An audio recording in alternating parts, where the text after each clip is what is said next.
It's your boy Ryan here, back again with RuneNews, the most credible and legitimate news source in the RuneScape community, guaranteed to bring you all the information you need to get through your daily scaping grind, especially in such troubling times. I'm really excited about this episode because I've got some big news for you all, which I'll be bringing up straight away with our old school RuneScape content.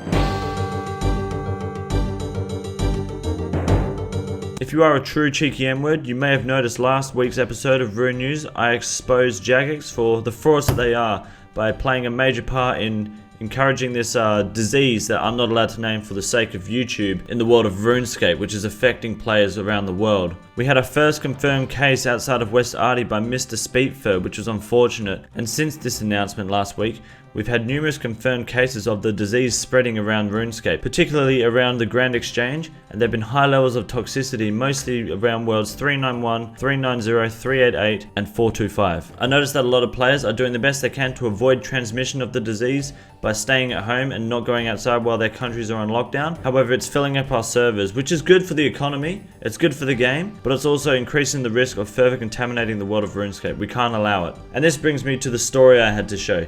Since calling out Jagex, they seem to have, gone on break to fix their shit. They're talking about working from home to avoid getting sick at work, which is all well and good. I stand for that completely. However, they tried to then throw us all off by saying, unfortunately, there isn't a quest guide available for us to follow. Well, yes, there fucking is, cunt. It's the Elf Quest storyline. You made it.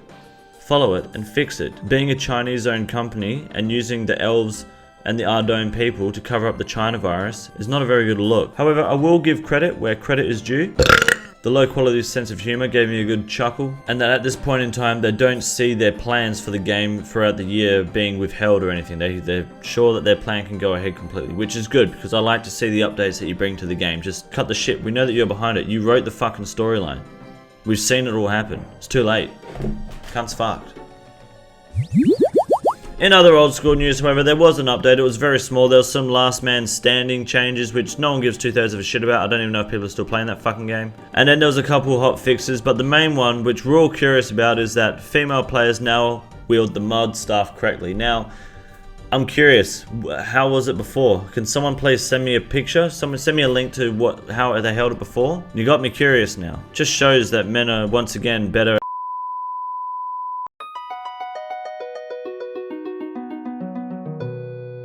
And we have more RS3 news this week. Amazing.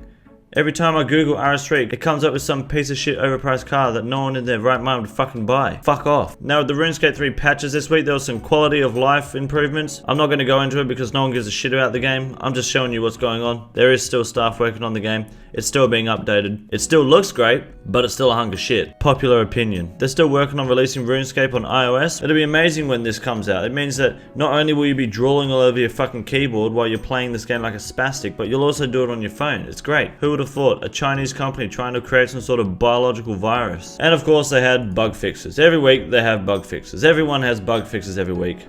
No one gives a shit. Now before I hand you over to Wade Green for a Grand Exchange update, I want to pitch an idea to you guys. Let me know if you like this idea. I don't know, I think it's a good idea. I was bossing with my mate the other day. We're doing some Armadillo kills, you know, nothing big, just giving a fucking bop here and there. And we had our Bones to Peaches tablets. Now, Bones to Peaches turns all bones into one peach. Why doesn't it turn big bones into two peaches and dragon and whatever into three peaches? Why not? I mean, it would certainly break the item more than it already is, especially being no requirements to have the tablets except 1k. But I feel that because peaches only heal 8 HP, it's kind of a good balance that, if you get two, how many monsters are dropping big bones that you're using Bones to Peaches on? I can't really count too many. I don't know, it's just an idea I'm pitching. We're always trying to pitch ideas to Jagex here to improve the game, or at least open up the idea for conversation, and they just ignore us. They knock us back every time, because they know that we're shitting on their Gillenor Gazette bullshit ass news report. It's little things, quality of life. Now I'm going to hand you over to Wade Green with a Grand Exchange update. Where is he? He's playing in his cage. Oh.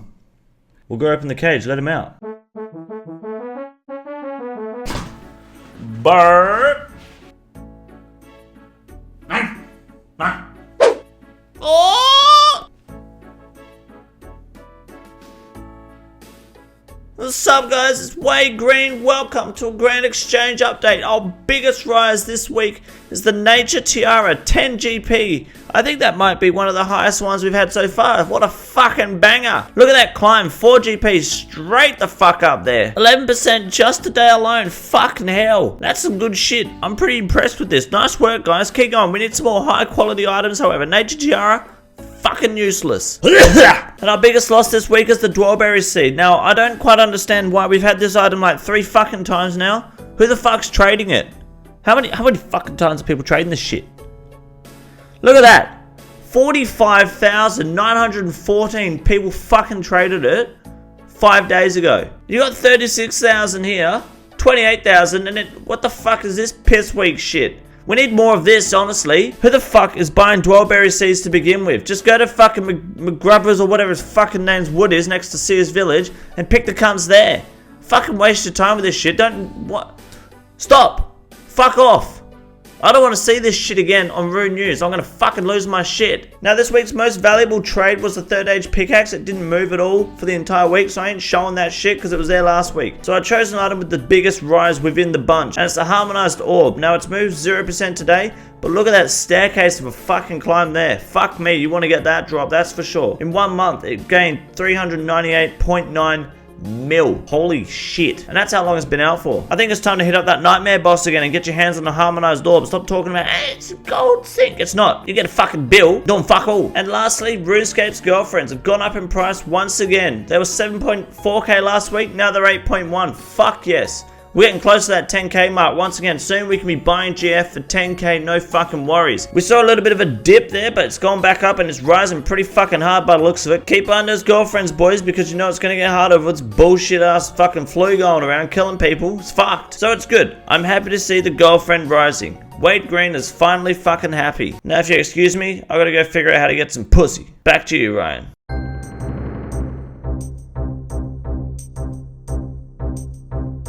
Australian internet is dog shit. Now we're going to start off this week on a high note with an Ironman known as My Name's Cody typing a couple words in the chat box. If you can guess what happens next, you win a short bow. Can you guess? Big Wee Bro was responsible for getting absolutely nothing except his hardcore status. So you aren't getting any. Oh, you got the satisfaction of beating your ass into the ground. That's the game though. Well deserved kill. If you're watching this, my name's Cody. Suck shit. Next up, we got Tuffle Cakes, the Twitch streamer who got a Zamorak and Huster on the first KC. It's quite impressive. Pretty big for an Iron Man, as you can see right there. I'll leave a link to the video in the description though. If you do want to watch it, it's there. Go check it out. He's a pretty good streamer. I haven't really watched too much of his shit, but from what I've seen, he can play RuneScape pretty good. Now this next Ironman moment isn't actually an Ironman, but I wanted to show it anyway because it's still pretty good RNG, and it was sent in to me and I was quite impressed with it. Basically, he got a mole pet, and then he scrolls down, same chat box, same login, nothing's changed, and he's got another pet.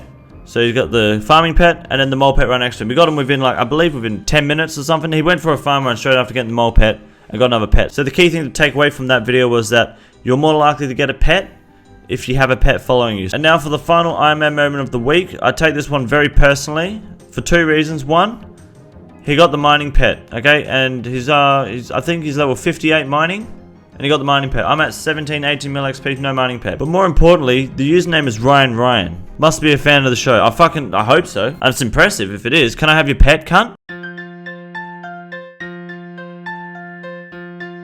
And finally, the weekly open poll. This week, I asked you guys what your least favorite quest is. And in 5th place, for legal reasons, I can't say the name, but y'all know what it is. It got 5 votes. Maybe it's not a bigger deal than people are making it out to be. In 4th place, with 7 votes, we have the very unpopular opinion that all quests suck equally. Well, cunt. Have you done Dragon Slayer 2? Because that shit's good fun. Even the latest Feminic one was pretty good with the Basilisk. That was good. In 3rd place, with 20 votes, we have Morning's End Part 2.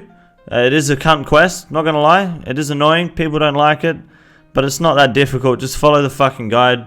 It's time consuming, but it's not difficult. Now in 2nd place with 28 votes, the second least favorite quest in the game is rune crafting. It's what I get for having an open poll, really. I mean, I added it when I made the poll, thinking it'd be funny. I didn't think it would get 28 fucking votes. But now that I think about it, probably, yeah, it would, wouldn't it? Agility is worse than rune crafting. Fact. And in 1st place, the least favorite quest in the game with 47 votes is One Small Favor, which once again If you don't like that quest, you're just a lazy piece of shit. It's not a difficult quest, you're running around talking to cunts. But it was voted least favourite quest, so Once More Favour it is. Confirmed. Congratulations, Once More Favour. You're fucking shit. That is going to be it today for Rune News, I believe. I don't think I've got too much else to share. Maybe a fresh meme after this. Stay tuned for next week. If you got any more Ironman or sick-ass fucking RuneScape moments, send them my way. RuneNews420@hotmail.com or the Rune News Twitter page. Give it a follow and do whatever the fuck you want. Yeah. Tell your friends.